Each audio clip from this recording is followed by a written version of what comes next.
va Grégoire? Très bien. Allez, on va commencer. Tiens, papa, par du handball. Oui, avec l'équipe de France qui se retrouvait pour la première fois depuis son 5e titre mondial décroché au Qatar en janvier dernier. Là, c'est pour les qualifications pour l'Euro 2016. Ça se passe bien. Ils étaient face à la Macédoine. On regarde ce qui s'est passé hier soir à Skopje, en Macédoine, justement. En blanc, les Français se sont imposés dans la douleur, on va dire 27-25, mais ils se sont quand même imposés. Troisième victoire en autant de rencontres dans ce parcours qualificatif pour l'Euro l'an prochain, dont ils sont tenants du titre. Dimanche, match retour en France à Toulouse et une victoire garantira à la France, également championne olympique, son billet pour l'épreuve continentale qui se déroulera en Pologne en janvier 2016. Les volleyeurs de Tours, ici à droite en blanc, disputeront leur 6e finale consécutive de championnat de France.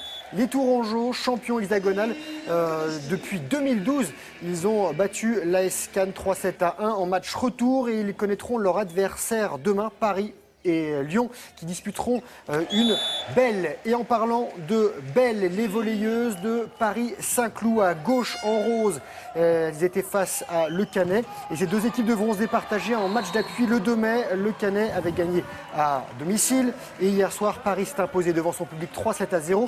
Mardi, les Canoises, elles, s'étaient qualifiées pour leur 18e finale de championnat de France. Elles ont remporté les 17 précédentes éditions. Voici ce point jusqu'au bout. Un petit mot de football. Ah oui. Avec du football italien et la Juventus Turin qui n'est pas encore championne d'Italie. Voilà, jusqu'au bout la joie des Parisiennes.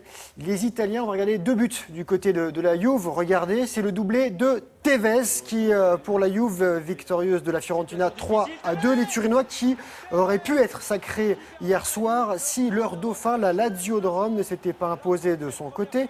Et la Juventus pourrait être sacrée pour la 4e fois d'affilée. Ce sera samedi. Elle serait donc sacrée championne d'Italie. Allez, voici le but. Cyclisme Tour de Romandie. Sur ses terres, le Suisse Michael Albazini a remporté à Saint-Imier la 2e étape et il endosse le maillot de leader. Et il y avait également un tour national, c'est du côté de la Turquie. On en est déjà à la 4e étape, arrivé au sprint massif à Marmaris. Victoire de l'Allemand Grippel et sur la première marche du podium, en tout cas en haut du classement pour le moment, c'est l'Italien Rebellin qui est donc leader du général. Il n'y a plus aucun Français au championnat du monde de tennis de table. Ça se passe à Suzhou, en Chine. En bas de votre écran, vous avez Le Besson qui était en 32e de finale. Il a été sorti par le numéro 1 mondial qui s'appelle Ma Long. Numéro 1 mondial, il a sorti en 4 manches. Il est chinois.